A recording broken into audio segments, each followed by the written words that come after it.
Every morning, the same cat sat outside her bakery door. He never begged for food. He walked inside, sat on the same chair for a while, and then quietly left. But then one morning she noticed the strange bag tucked under his collar. The smell of cinnamon hung thick in the morning air. Colette wiped down the front counter with a damp cloth. She had worked at this bakery for 5 months now and already knew most of the regular customers by name. But one visitor had no name and never placed an order. The cat appeared at the front door at exactly 6:52. He was large and slow-moving, with ginger fur streaked through with white. His green eyes carried a strange weight to them, something almost human. He sat on the doorstep without moving, did not meow or beg for scraps. He simply waited there, like he had an appointment. Colette glanced at him and smiled softly. "Good morning, Biscuit," she said. She had given him the name herself about 5 weeks ago. He had been coming every morning since then, always at the same time, always to the same spot. He would sit outside the door for a while, then he would walk inside and jump onto the third chair by the window, stay for maybe 20 minutes, and then leave without making a sound. "He showed up again," said Nico, the young baker's assistant. He carried a tray of fresh rolls from the back room, still steaming. "Every single day, right on schedule." "He probably likes the warmth in here," Colette said. "Or maybe the smell draws him in." "Maybe the poor guy's just lonely," Nico replied with a half grin. They both laughed at that. But neither of them understood how far from the truth they were. The weeks kept passing, and Biscuit became part of the bakery. Customers grew fond of him almost immediately. Children reached down to scratch behind his ears. He never once scratched back or hissed at anyone. He accepted the attention with calm, quiet dignity. Then he would return to the chair by the front window, always that same chair and never a different one. Colette started noticing something peculiar about his behavior there. The chair faced the street outside. Biscuit would sit on it and stare through the glass for the entire visit. His green eyes would scan the sidewalk back and forth, over and over, like he was searching for someone who should have been there. "What are you looking for out there, Biscuit?" Colette whispered one gray morning. The cat turned his head toward her and blinked slowly. Then he looked right back at the window. Before we continue with the mystery behind this loyal cat, please do not forget to like and subscribe. It really helps the channel grow. You might think you know where this is going, but you probably don't. One cold Monday in November, Ren Calloway returned to the bakery after 5 weeks away. He had been visiting his brother in Europe. He walked through the back door, hung up his jacket, tied his apron, and stepped into the front of the shop like any other morning. Then he stopped dead in his tracks. "Wait a moment." He pointed straight at the ginger cat sitting on the chair. His face went noticeably pale. "Where did that cat come from?" Colette shrugged casually. "He just started showing up about 5 weeks ago. We call him Biscuit. He does not bother anyone." Ren shook his head slowly and deliberately. "No, I have seen this cat before." He walked closer to the window chair. The cat looked up at him with those deep green eyes.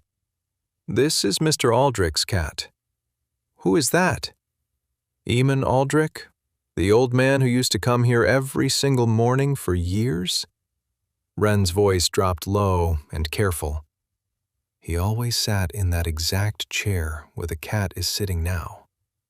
A strange chill moved through the bakery. Colette stared at the cat, then back at Ren. "I do not remember any old man like that." "You started working here after he stopped coming in, but he was a fixture of this place for decades. He always ordered one cinnamon bun and sat right there by the window. And his cat came with him every single time." Ren crouched beside the chair and let Biscuit sniff his hand. "This is definitely the same cat. I would stake everything on it." "So where is this Eamon Aldrich now?" Ren stood back up, and his expression shifted to something darker. "Honestly, I have no idea. He just stopped coming one day, maybe 6 months ago." Nobody mentioned it, and nobody thought to ask. The bakery fell quiet after that. The cat on the chair suddenly looked different to everyone in the room, like a living echo from a life that had quietly vanished. "He comes every single morning," Colette said softly.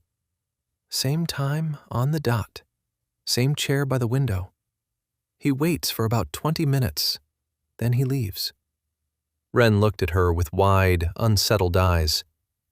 "That is exactly what Mr. Aldrich used to do." Nobody said a word for a long time. A cat returning to a place his owner once loved, sitting in the chair where his owner once sat, searching the street for a face that would not appear. The weight of it pressed down on all of them. But they were wrong about one important thing, something they would realize later. 3 more weeks drifted by, and the mystery of the old man lingered over the bakery like fog. Wren asked around the neighborhood whenever he had the chance. Nobody had seen Eamon Aldrich in months. Some assumed he had quietly moved away. Others thought maybe he had passed on. One neighbor down the block remembered seeing an ambulance outside his house. The cat kept coming without fail. Every morning at 6:52, same chair by the window. Then, one cold morning, everything changed at once. It was in early December. The first real frost of the season had painted the windows white. Colette arrived before dawn, unlocked the front door, and started the ovens on their usual schedule. At 6:52, the familiar ginger shape appeared in the doorway. But something about today was unmistakably different. Around the cat's neck hung a small cloth bag that had not been there before. It was tied to his collar with a piece of rough twine. The bag was no bigger than a closed fist. Beneath it lay a folded piece of paper. Colette knelt down on the cold tile floor. "What have you got here, Biscuit?" She carefully untied the bag from his collar. Inside were a few coins. She unfolded the piece of paper. The note read, "If this cat still comes to your bakery, could you please send 1 small cinnamon bun with him? I cannot walk that far anymore. Please, take money." Colette read it once, then twice, then a third time. Her eyes filled with tears before she could stop them. "Nico," she called out, and her voice cracked on his name. "Nico, you need to come here right now." Nico rushed over from the back and read the note in silence. His face changed completely as the words sank in. His jaw tightened, and he swallowed hard. "He is alive," Colette whispered. "Mr. Aldrich is still alive out there." "And he is completely alone," Nico said quietly. They looked at each other across the counter, then down at the cat. Biscuit sat perfectly still on the floor, patient as ever. His green eyes watched them both with a kind of quiet understanding, as if he knew exactly what the note said. Colette walked to the display case with purpose. She picked out the freshest cinnamon bun on the rack, still warm from the morning oven. She wrapped it carefully in parchment paper and placed it gently inside the cloth bag. She tied the bag back onto Biscuit's collar and dropped the coins into the register. The cat stood up the moment she finished, then turned and walked calmly to the door. He paused on the threshold and looked back at Colette with one slow, deliberate blink.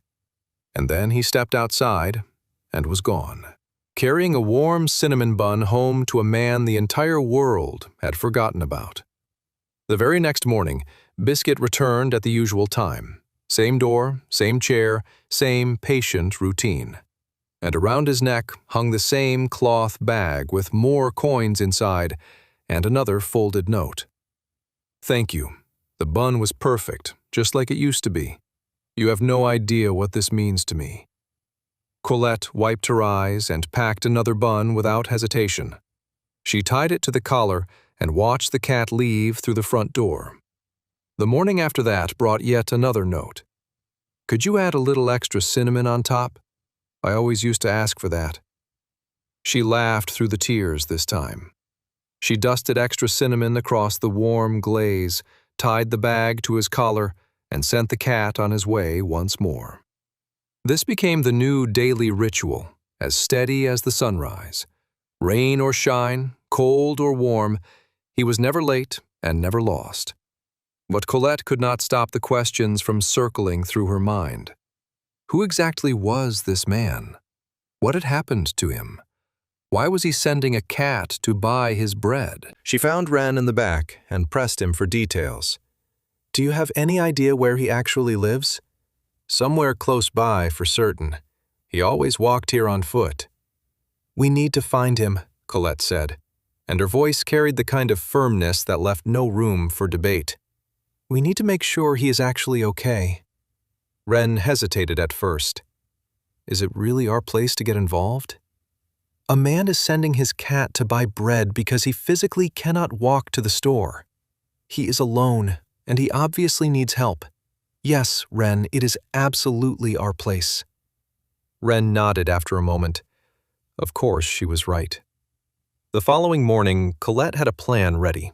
She packed the cinnamon bun as usual and tied it securely to Biscuit's collar. But this time, she asked Wren to follow the cat once he left. Stay far enough back that he does not notice you, she said. Just find out where he goes and come straight back. Wren waited by the front window until the cat slipped out through the door. He followed at a careful distance, about half a block behind. The cat moved with clear purpose and steady steps, no hesitation or wandering at all. He knew exactly where he was heading. The cat stopped at a small house.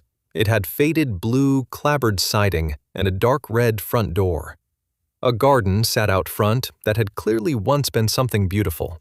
Now it was overgrown with dead stalks and tangled vines.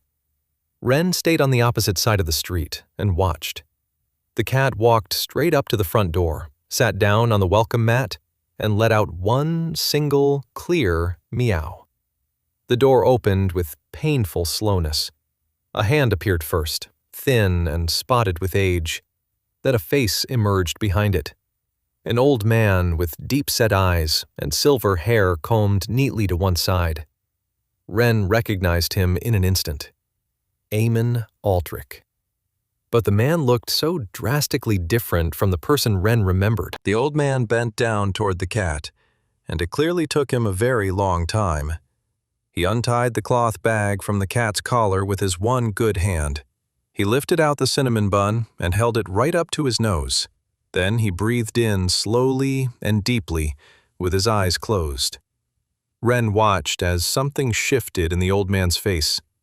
The years seemed to fall away for just a moment. The pain and the loneliness disappeared. Then the moment passed, and Mr. Aldrich opened his eyes again. He looked down at the cat with gentle, shining eyes. "Good boy, Cashew," he said. "That is my good boy." Cashew.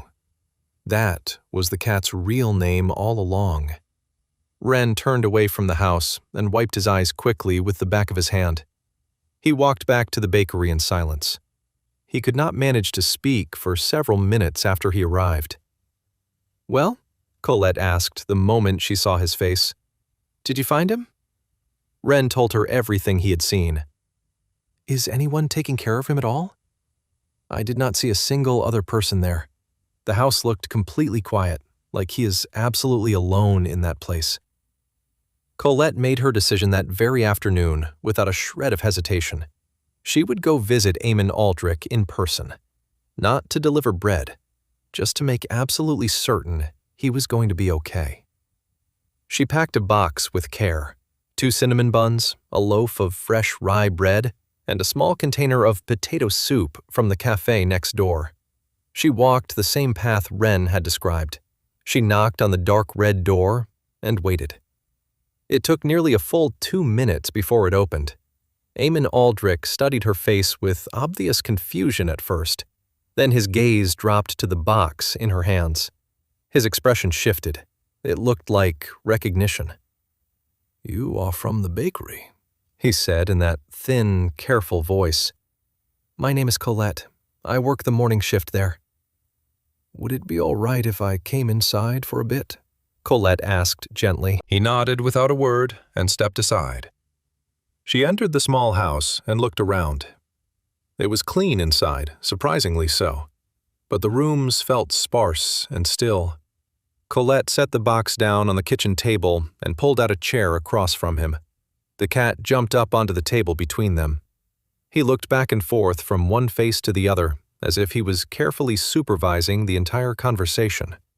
"The stroke hit me one morning," Eamon said without prompting. He did not wait for her to ask.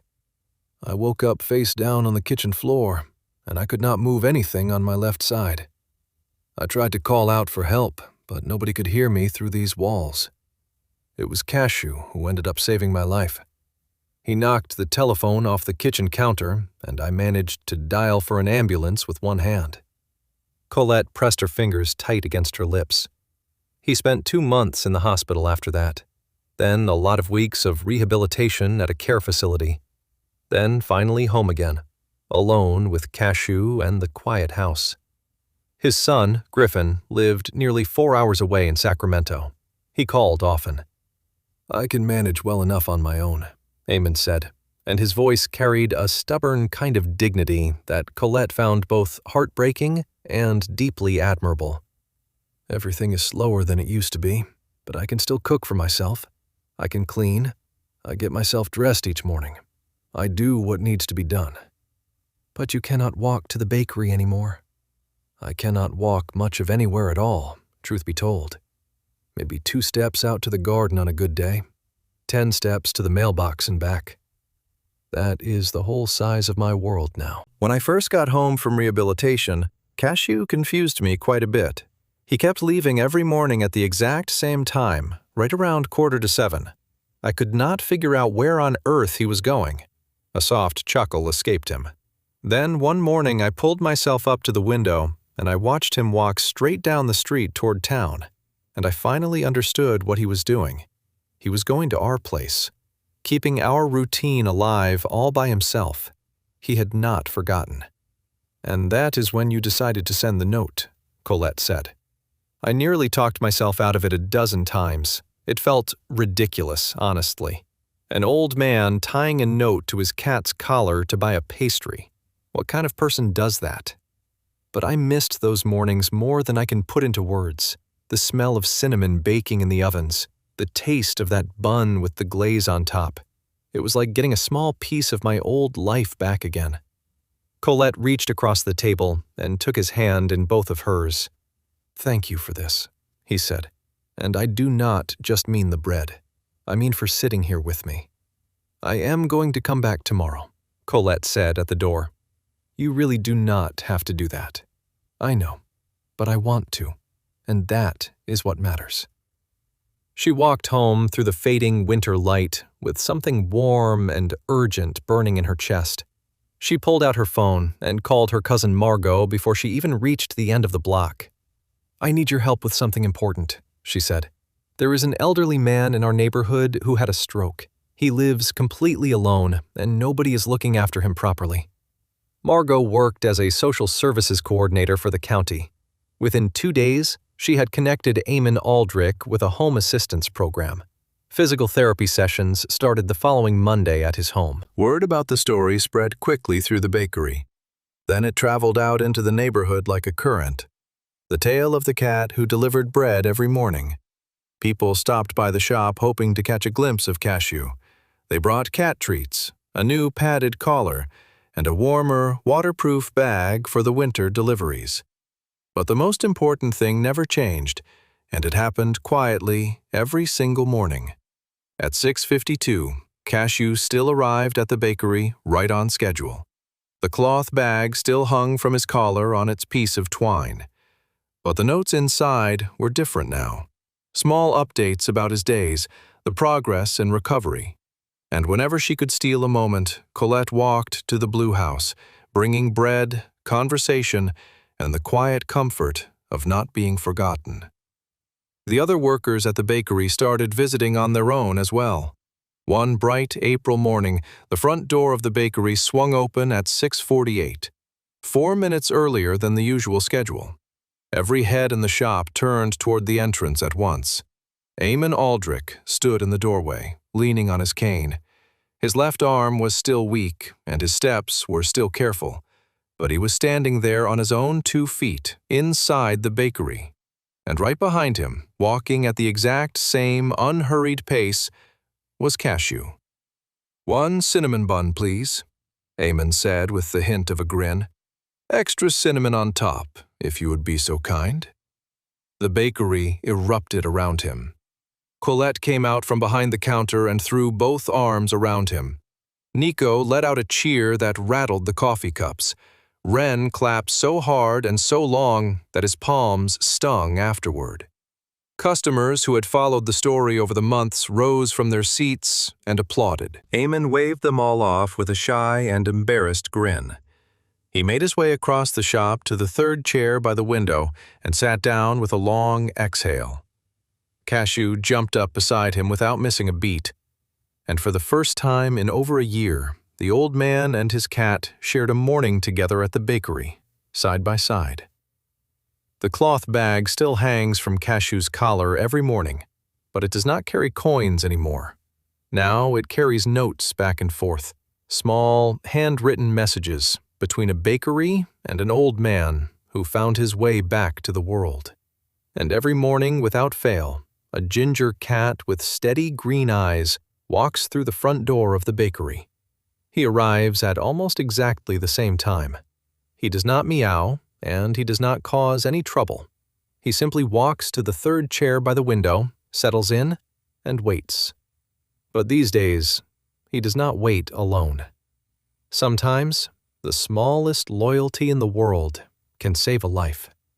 And sometimes, 1 warm cinnamon bun is enough to bring an entire world back from the edge of disappearing. Thank you for watching this story. If you enjoyed this story, please don't forget to like, comment, and subscribe. It helps me keep sharing more kind and warm stories like this one.